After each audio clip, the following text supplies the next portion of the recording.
Who is our peace. And so, Lord, we ask that you would give us nothing less than Christ himself. Christ, who is our peace, who is the way of peace, who is the answer. So, Lord, help to settle our minds, to quiet our minds. Help us to listen, to observe, to have compassion, and to know you, the one from whom all things flow. We ask this in Jesus' name. All right, well, thank you for coming. We're going to get started right on the dot here, just about. Please remind me, because I get lost in my musings. I really get into the moment here. And so remind me at 10:25, right? No? 10:20. Okay, 10:20.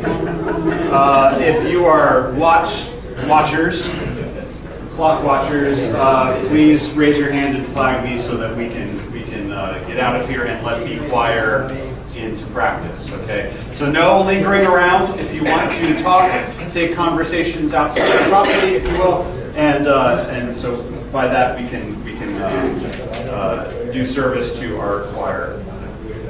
All right, well, last week we talked about why this, why now? Why are we talking about LGBTQ issues in the church?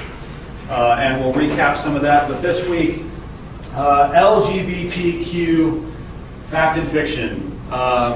We will both define these letters. What one of my friends who's a scholar on LGBT issues, he called alphabet soup of identities, and we'll talk about fact versus fiction so that we can kind of clear away some of the superficial notions that often get deployed in debates and arguments and so forth in commentary, and try to focus on the core issues that are at stake in the LGBTQ discussion. But last week, if I can recap, this discussion is relevant to our congregational makeup. We do have lots of parents of folks who identify as gay. We do have worshipers, okay, every so often in our fellowship, and affiliations, some of which are non-affirming and some of which who are affirming. And again, we're using that lingo because that was a question last week. Affirming would be a position that says that same-sex marriage is consonant in harmony with being a Christian. Non-affirming would be that as much as we may welcome our LGBTQ neighbors, that marriage would not be consonant with Christianity. Why do I say marriage? It's because even though a lot of people would try to talk about sexual orientation or homosexual behavior, Christians, whether affirming or non-affirming, we are committed to an ethic of committed monogamous relationships in the context of marriage. So that's at least how I'm framing the affirming, non-affirming differences. And it's relevant to our mission, being Jesus to and loving our LGBTQ neighbor. How do we do that? How can we claim to be agents of the kingdom of God and yet not really have much of an answer or not really care to engage one of the most important issues of our time, political, social, and civil issues of our time. We also talk about LGBTQ experience, particularly as they experience being outcasts in society. Now, sometimes it's overinflated that the gays are infiltrating every area of society, and it's true. Acceptance is growing. There's a campaign called "It Gets Better" that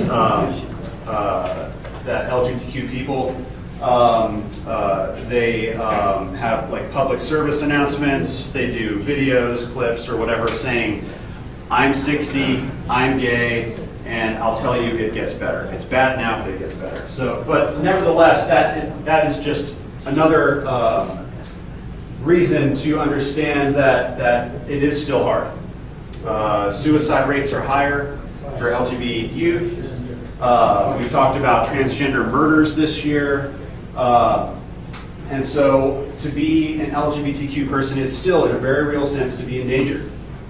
Okay? We talk about high-risk behaviors being higher, especially in places that are highly intolerant of LGBTQ people. And sometimes even, a lot of LGBTQ people identify as Christian. And so that's another reason that LGBTQ experience deserves an answer from the church. What do we say? Also, this is relevant to engaging the wider culture. Obviously, SCOTUS, institutional acceptance being on the rise.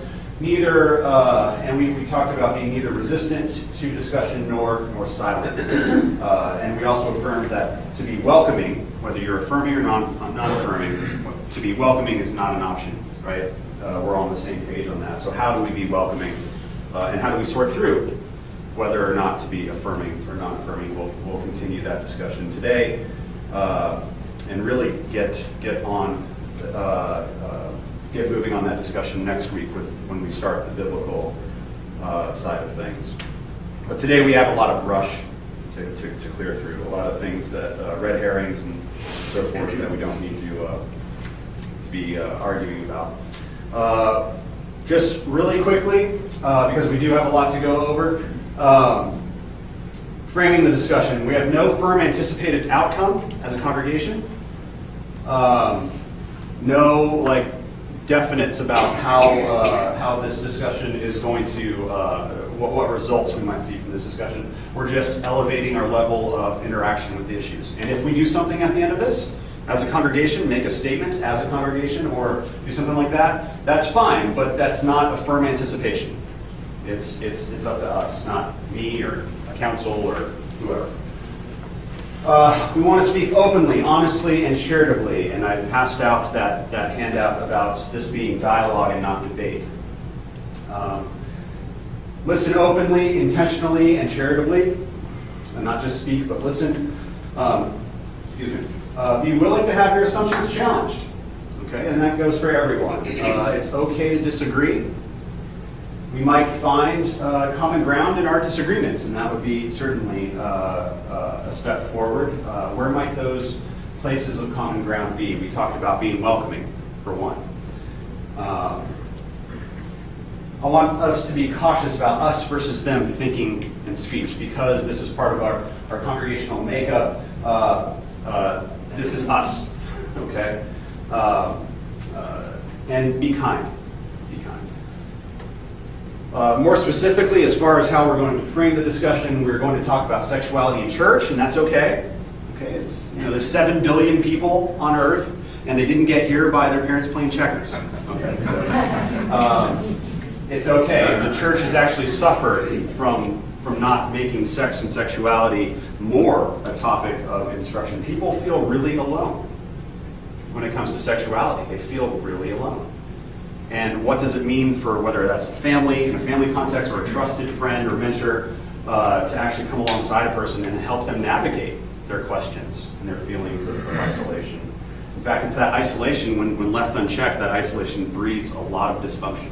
Okay? If we're pro-family, then this is an important thing we need to talk about.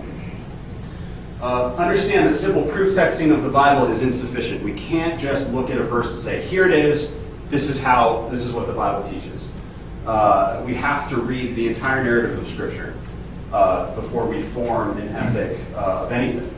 And I used as an example, lessons on slavery and women and patriarchy. We can't just go to the part where women are treated like property and say, hey, this is my right to be the head of the household as a man.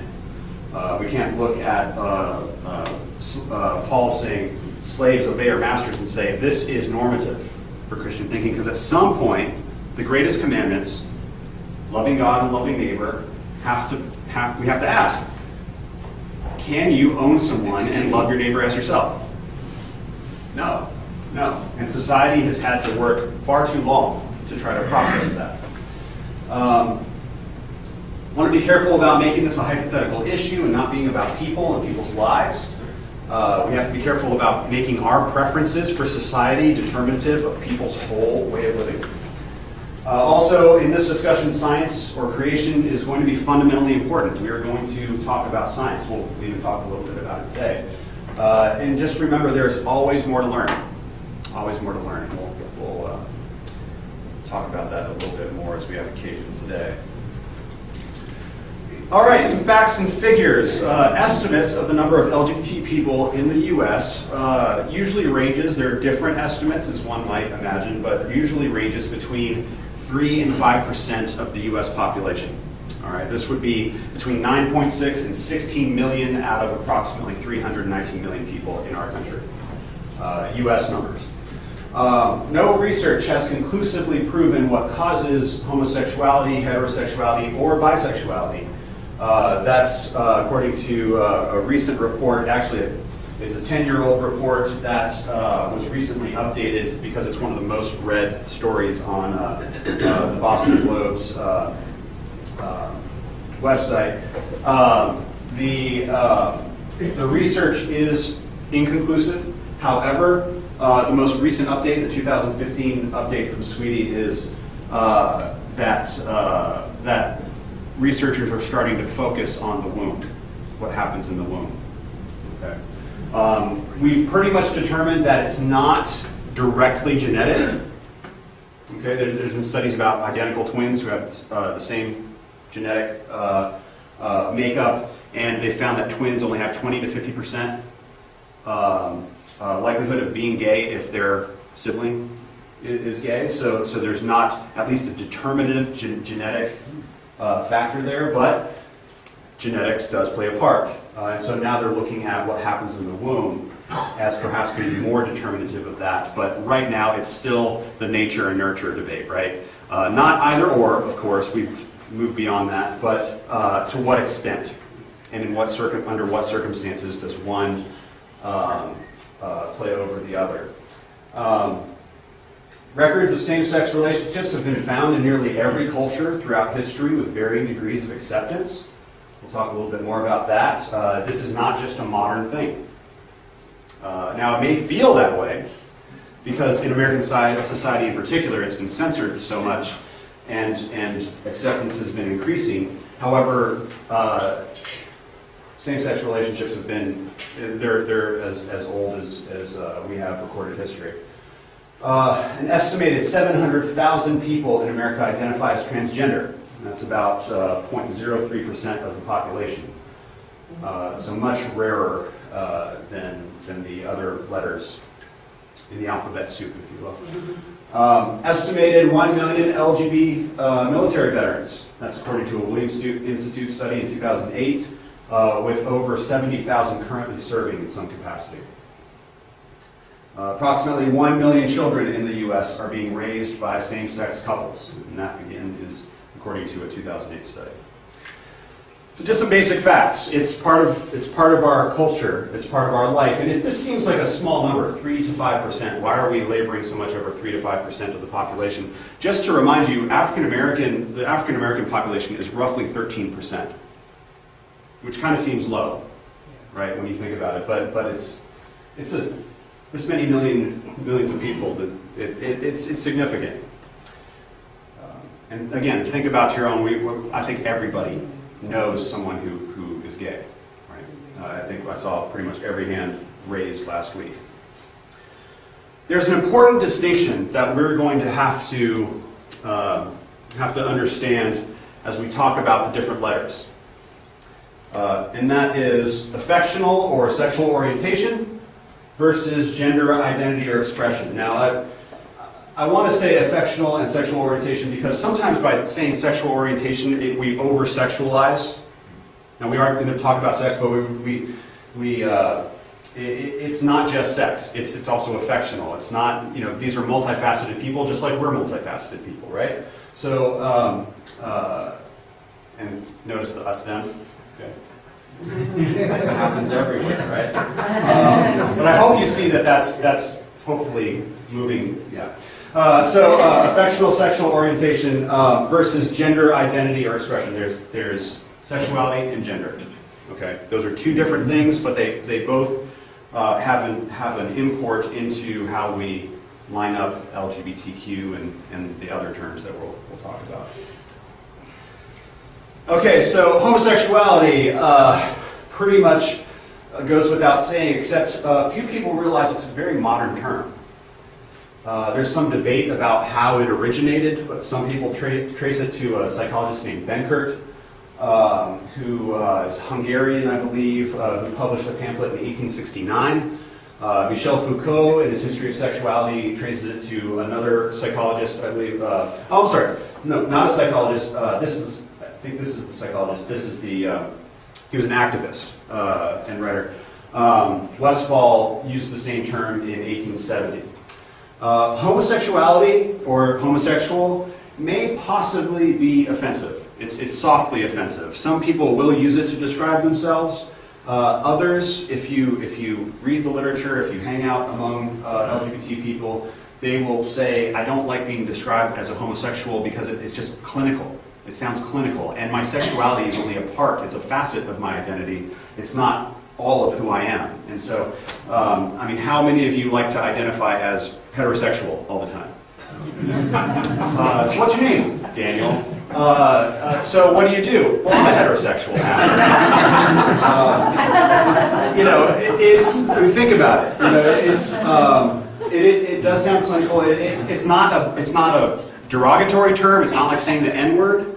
But be conscious that people tend to be sensitive about being called a homosexual.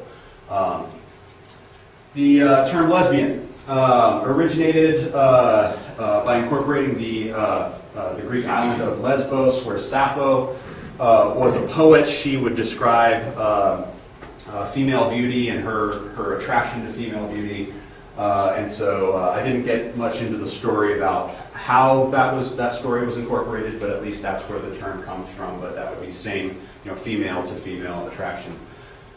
Gay originated as a euphemism. Gay, carefree, frivolity. That's sort of how the word arose. But we have semantics, right? There's sort of this cluster of meanings that sometimes are more central to a word, and then there are other meanings that are a little bit less central to the meaning of a word. And so being gay, carefree, and enjoying frivolity kind of shades over in the late 19th century to being carefree of morals.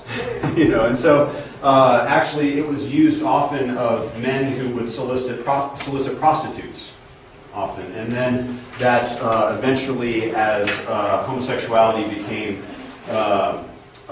more and more associated with deviance in Victorian and post-Victorian America,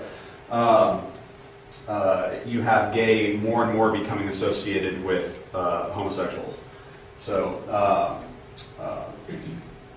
that's how the word gay, and then it became a reclaimed term, right?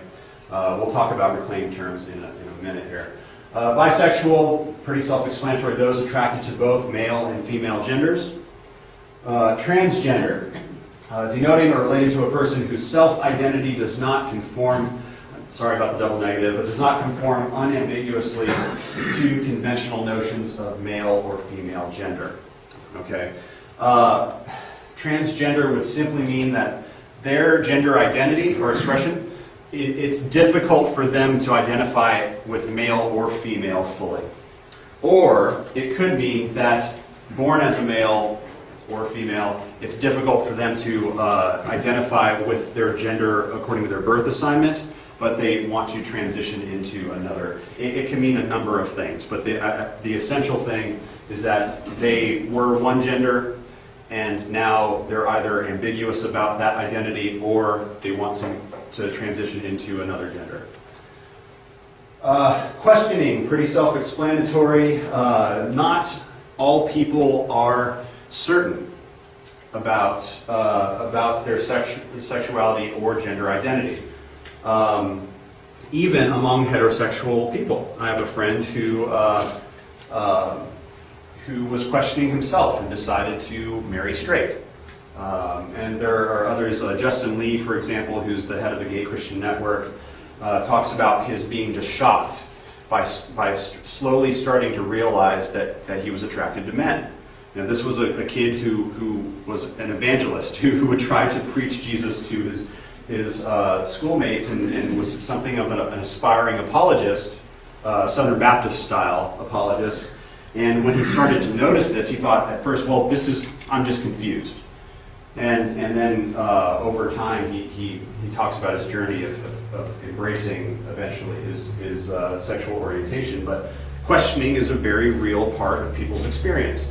Not so much a part of my experience, but a lot of people.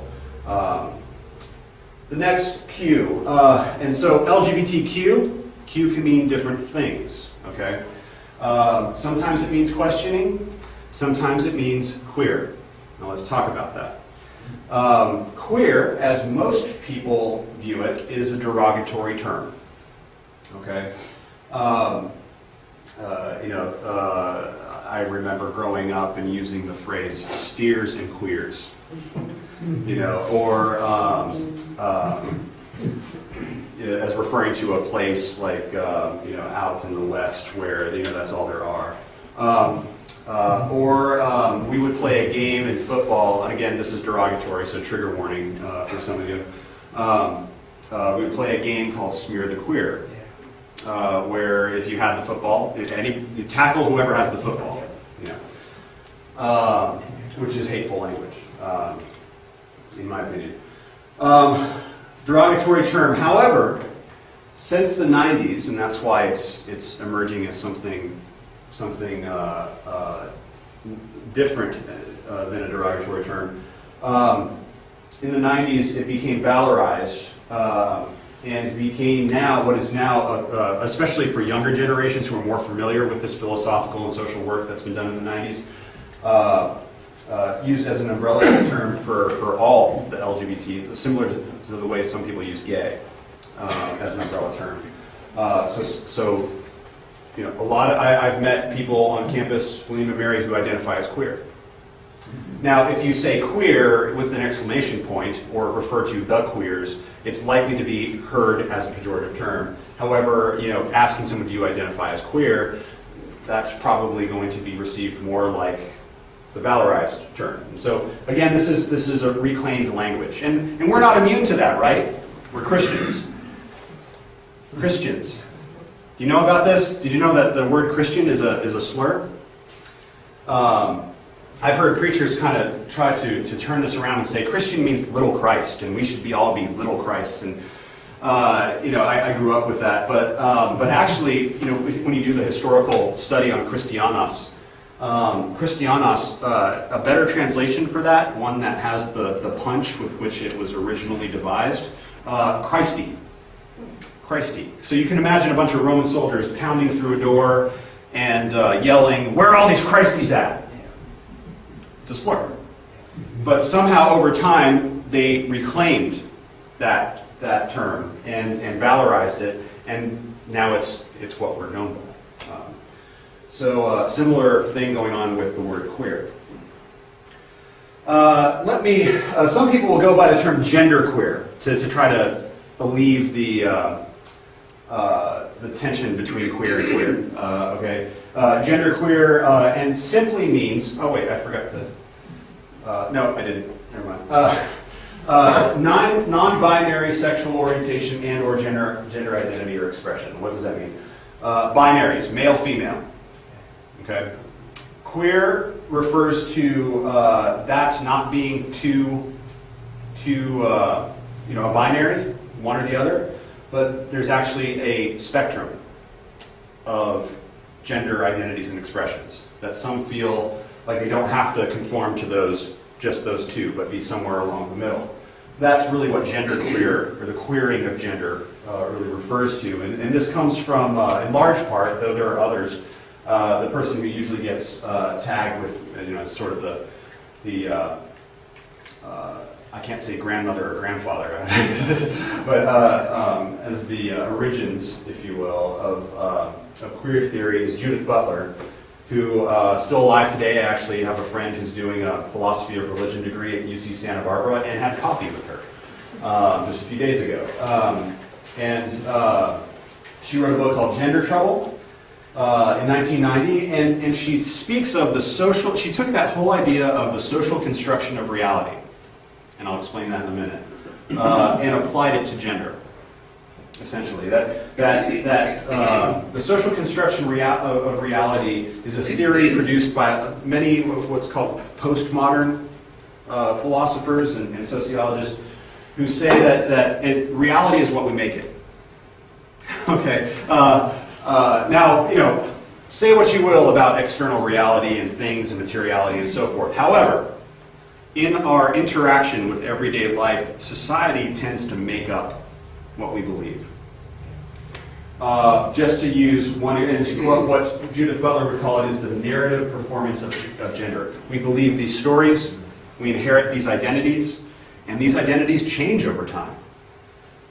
They do. They change over time, and we believe, we get from our parents and we get from society what maleness looks like, what masculinity looks like, what femininity looks like. And she uses as one innocent example. Any guess as to who this is? Anybody see this picture before? I'm going to ask you. Yeah. This is Franklin Delano Roosevelt. And this is normal. This is how you dressed a little boy in that time. So if you did that, if I did this today with Jonah, I would be viewed as a satanic leftist liberal, anarchist or whatever. But back then, everyone did it. The high heels, which is a sign of femininity today, was actually originated with men.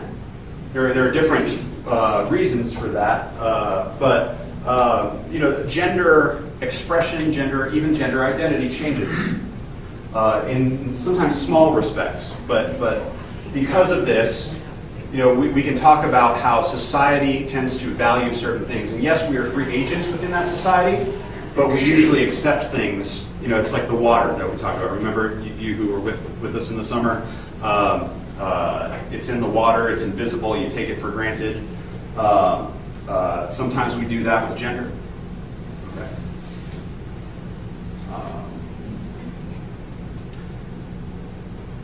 Gender queer. Okay, other terms. See, there's a pile of words right here. There's a lot of terms. Same gender loving. There are some African American folks who believe that the LGBT discussion has been dominated by white people. And so instead of saying same-sex attraction or something like that, they will refer to themselves as same gender loving or SGL. Pansexual. This is the queering of the bisexual term. So bisexual means, it assumes a binary, right? Male or female. Pansexual will say, it's like bisexual, but we reject the fact that there are binaries. It's a spectrum of gender identity and expression. So pansexual refers to, if you're a person, I might be attracted to you, okay? Whatever your gender identity or expression. Intersex. This relates to, anybody read that? Okay, I'm not going to put you to the test, but if you read the 4 Things That Surprised Me in a Year of Talking About Homosexuality at a Baptist Church, that article I handed out last week, one of the things that helped was the fact that a small but yet significant portion of the population is born physically with ambiguous genitalia. And how can you blame them, right? And how should they live? Should they live as man or woman or what?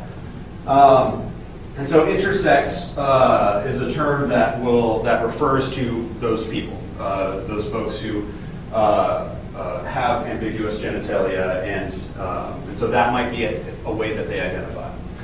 Asexual. If you the alphabet soup, right? LGBTQ, Q, I, that would be intersex, A. Asexual or ally. Okay, so an ally would be a straight person or who might be an ally of LGBT people, just meaning that you're affirming, right? So asexual might be a person who is not interested in or does not desire sexual activity, either within or outside of a relationship. That might be more psychological preference. It could be physical. And there are some experiences that there are physical aversions to, like, painful sexual activity. So some people describe themselves as asexual. Demisexual, this is actually a new one to me in recent weeks. A person who is not interested in and does not desire sexual activity either within or outside of a relationship. In other words, they just can't have sex with anybody. Or anybody, even anybody that they're attracted to. There has to be a deep emotional or affectional bond with someone before they can have sex. So that's a new term. And then finally, cisgendered. This is just traditionally gendered. So guess what? You have a name for most of us here. I am a cisgendered male. I conform to standard narrative performances of masculinity. Okay, most of the time. I'm a sensitive father, right? I'm nurturing. I was raised by women, so and it's fluid, right? It's these masculine. People will talk about growing up with having so many just a certain set of masculinities to choose from. Does that make sense? And so we're all just eclectic, right? So cisgendered, straight and gendered in a binary fashion. Now here I just want to acknowledge something, okay? That's the way I feel right now. Good. I anticipated that this is overload. I would say for the most part, statistically, anecdotally, experientially, we see our gender as so determinative, so central to our identity, that when people upset that norm, it's like a foreign body, right? We just want to resist, and and all these terms, some of them even dynamic. Not everybody identifies as queer.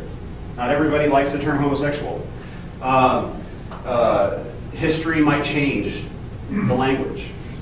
So I just want to acknowledge that this is overwhelming, especially for those who just don't engage with it. And that's okay.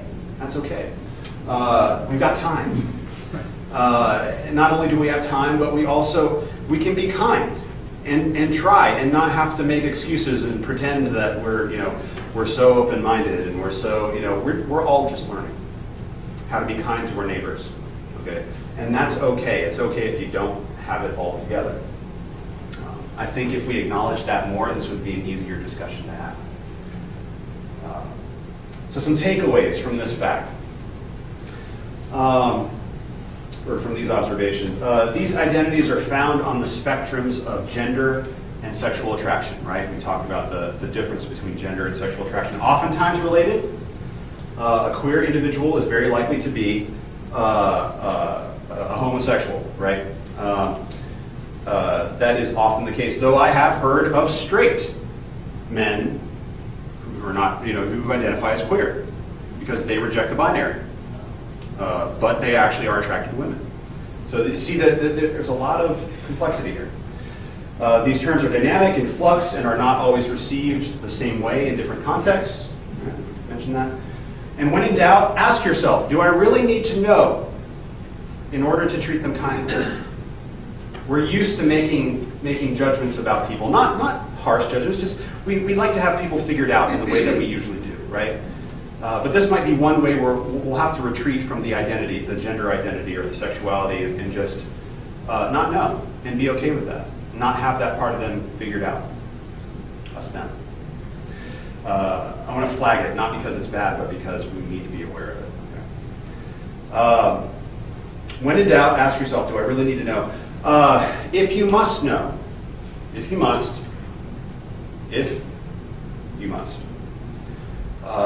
politely ask, if you can, if it's appropriate, how may I refer to you? If you're struggling with the him, her pronouns, or if if it's bathroom related, just ask politely if you can, and see where it goes. But not every. Let me just say, if you live as someone who is different in a society, you are a lightning rod for attention. And that can be very exhausting. And so sometimes, be careful about treating a transgender person, a genderqueer person. Be careful about treating them as a curiosity that you need to know or get to know. Okay. They might be very kind and very forthcoming, and I'm very forthcoming about being an ex-fundamentalist. I like to share my story with people. I feel like it's my God-given duty to share my story with people. But then people come up and ask, like, okay, so substitutionary atonement, why don't you think that's the only theory of atonement that's Christian? And people treat me as a curiosity. They just want to keep asking, and sometimes, frankly, it gets exhausting. And if it's that way for me with my fundamentalism, how much more with someone who does not express their gender or sexuality in traditional binary norms? Okay. So ask, be polite, and don't hold it against someone if they don't want to be your teaching moment. Yes? Well, one quick question. If Bruce Jenner was to walk into this room this morning, we would take this would be a guide for talking to him. Or her. Or her, yeah, Caitlin. Excuse me. Right. Is that what we're saying? Basically, that's what. Because Yeah, a lot of people would come at him and say, well, you were this Olympic guy, and you were thrown into, and now all of a sudden you're a woman. Yeah, that's how most people know Caitlyn Jenner, as Bruce and as this athlete, Right. high-profile person. And if Caitlyn Jenner walked in right now, hello, would you like to share your experience? I mean, maybe, maybe not. And be careful about using a genderqueer person, and this goes in so many directions, but a genderqueer person as a representative of their kind. Does that make sense? I was talking to a Jewish scholar. She actually is a New Testament scholar, and she's Jewish, at SBL in Atlanta, and she told me about when she was a doctoral student. Amy Jo Levine, you know this person? Okay. She told me that as a doctoral student, one of her professors asked, "What do the Jews think about this?" I don't know. I know what I think about it as a Jewish woman, but I can't speak for everybody. And same for you. If somebody asks, what do the Christians think about this? And you might be able to say, well, here's how my Baptist tradition, which is the result of a very complex family tree, this is how we see it. Or here's how a group of Christians see it, but you can't speak for Catholics, you can't speak for Orthodox, you can't speak for Mormons who consider themselves Christian. You can't speak for all Christians. And so we need to extend that same courtesy to genderqueer and LGBTQ people. So, yes. So we just talk about the weather. Maybe get to know them. Whatever the scenario seems to call for, and if there's trust, if there's a relationship, especially if those things are there, and if you're curious, if you've been trying to educate yourself, like online or something like that, or through this series, and you still have questions, just get to know them and see how they experience it. Eventually, they might be forthcoming. Who knows? But just remember, it's not their job to tell you, to educate you.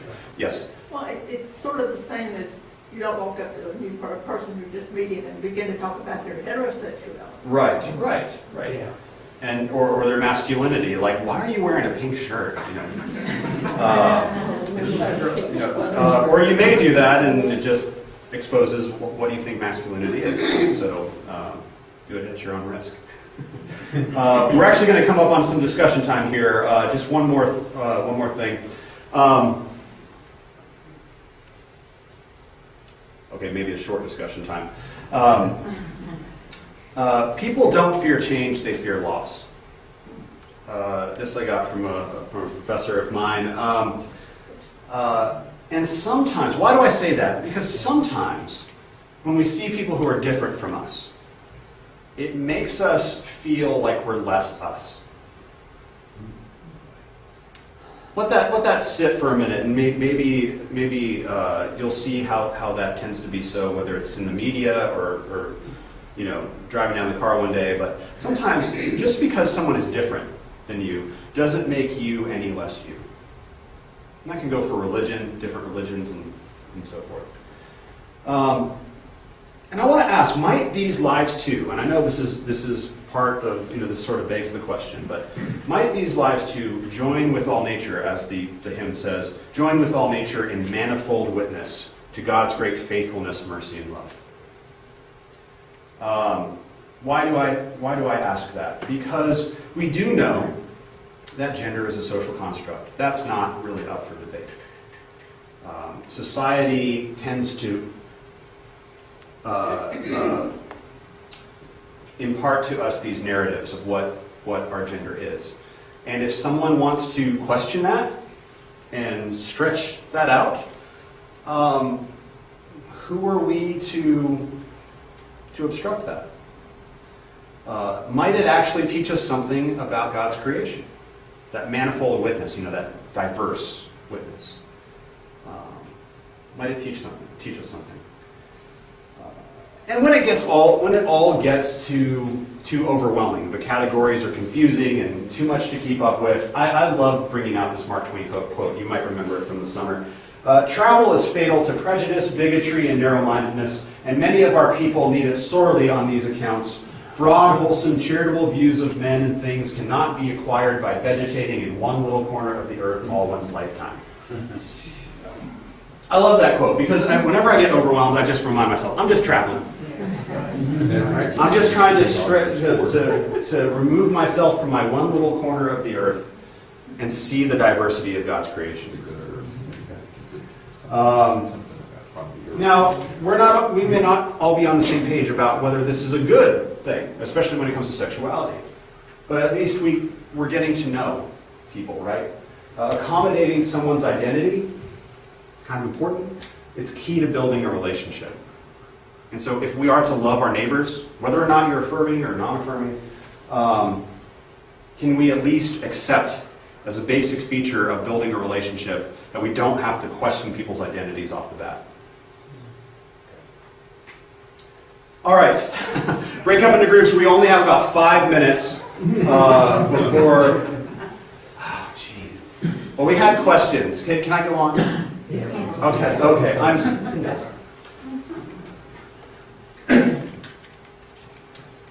Myths and minorities, and we'll have to race through this. We talked last summer about how when minorities are oppressed, society tends to generate myths that justify that oppression. And so sometimes there are even religious myths. We talked about this summer the mark of Cain, that the mark of Cain was blackness, according to a lot of antebellum theologians. That Cain was black, that's how God punished him.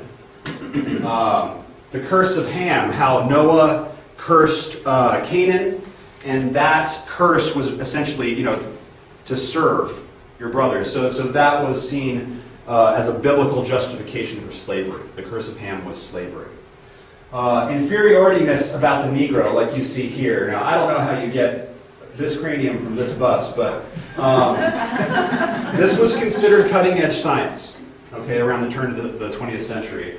And so inferiority myths about brain capacity, and in addition to that, the myth of black male lust, that they're after our white women. And you still see that in a lot of hatred directed towards interracial couples. The myth of black male lust, when it was actually the masters who were fathering children through their slaves, there was still this worry that the men would violate the white women. The happy slave, is another myth. And it's like, okay, so you throw a crumb to a starving person, of course they're going to be happy. It's a crumb. But again, it's a crumb. You know, if you treat people with any measure of civility, that might produce a modicum of happiness. But the fact of the matter is, slavery was a horror.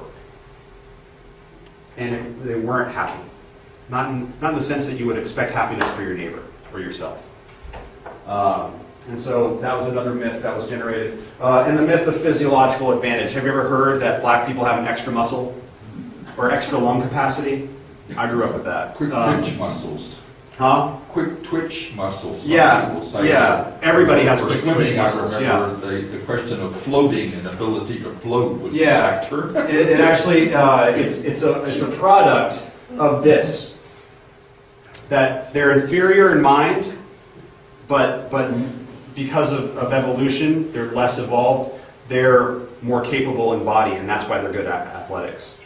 That's completely made up racist thinking, yeah. But they didn't believe in evolution. Not all of them did, but some did. Oh, okay. Some did. And whether or not they believed in evolution, that sometimes, like me, I didn't believe in evolution, but I still believed that they were, that African Americans had a physiological advantage.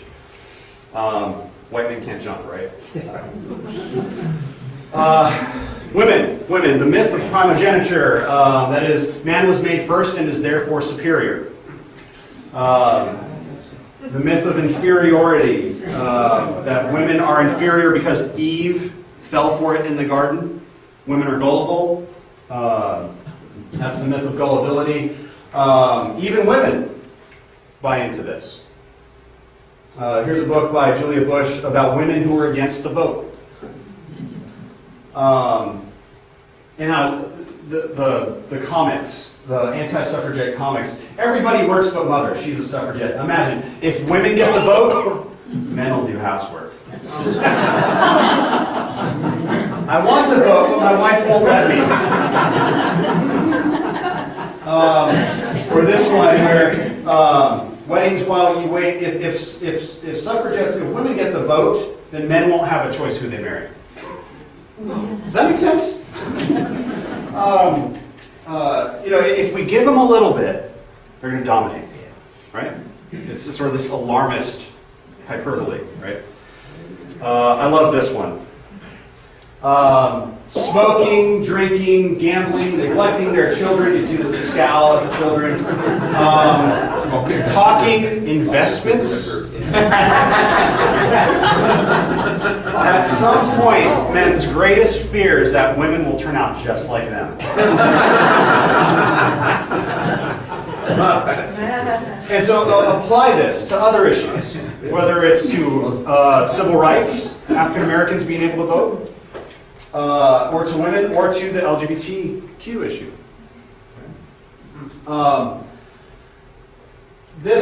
We need to be careful about reacting in such a way that we give value to these myths.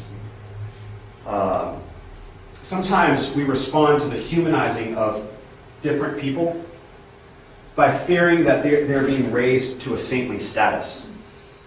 I was once talking to a relative, it was a Thanksgiving gathering, so you can imagine, about black oppression today and racism today. And she was like, "Oh, blacks can do no wrong for you." I was like, "What? Where'd you get that?" And I'm just trying to humanize the issue. To understand that there's a different experience between black and whites today. And any hint of that, again, it's that alarmist hyperbole, exaggeration. And so, this is a common defense mechanism, but to humanize is in part to perceive how others are susceptible to virtues and vices just like we are. Cutting away at these myths, however, simply removes the smokescreen, the lies that are believed about people, so that we can get to the real issues. So let's talk about some of the myths so we can get to the real issues. And I'll have to speed Red through flag. this. Red flag, okay. Sexually voracious. Gay people are pedophiles, orgiasts, deviants, but straight people do this too. Acting out and social grouping.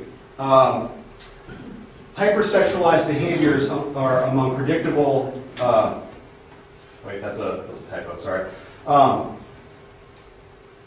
Why do you see half-naked men parading around at pride parades? Why are they flaunting their sexuality? Well, when you are persecuted for your sexuality, you have two choices. You can hide it, or you can flaunt it. It's fight or flight, right? It's a common response.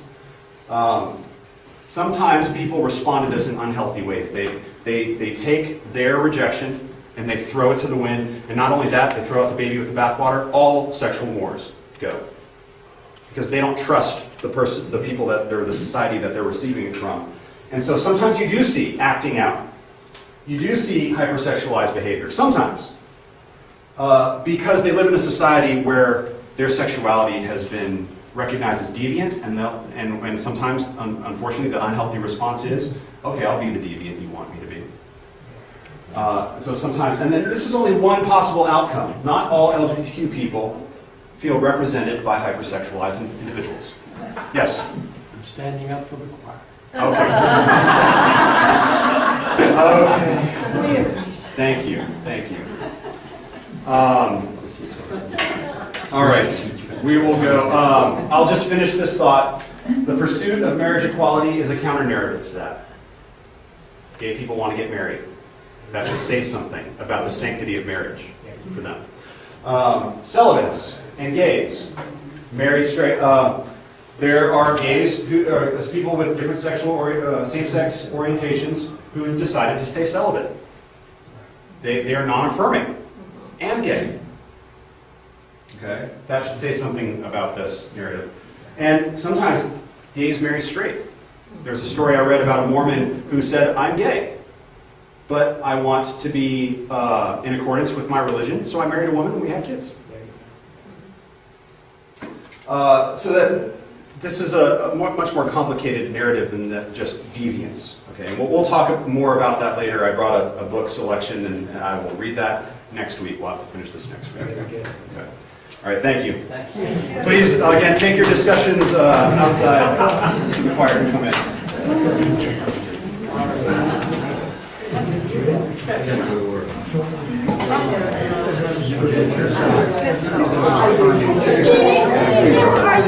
Well, very well done. Nice meeting. Yeah, reason why I asked is, I view as soon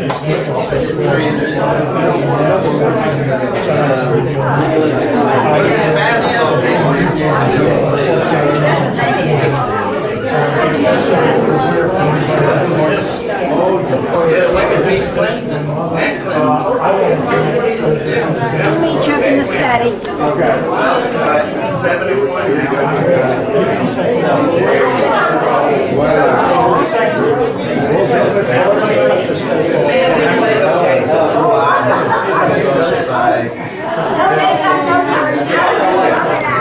as